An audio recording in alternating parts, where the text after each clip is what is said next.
ఉగాది పండుగలో భాగంగా షడ్రుచుల్ని మేమెలా స్వీకరిస్తామో చూస్తారా? చాలా వరకు అందరూ బెల్లం, వేప పువ్వు, ఉప్పు, కారం, చింతపండు, మామిడి ముక్కలు అన్నీ కలిపి ఉగాది పచ్చడి తయారు చేసుకుంటారు. కానీ మాది కాస్త భిన్నంగా ఉంటుంది. ముందుగా పానకం కుండకు పసుపు రాసి బొట్లు పెట్టి కంకణం, పూలమాల కట్టుకుంటాం.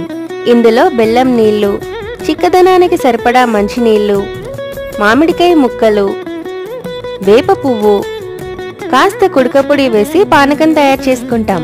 ఇలా తీపి, చేదు, వగరు పానకంలో భాగమవుతాయి. నానబెట్టిన కొత్త శనగపప్పులో కొత్త కారం కలిపి షడ్రుచుల్లో ఒకటైన కారాన్ని ఇలా స్వీకరిస్తాము.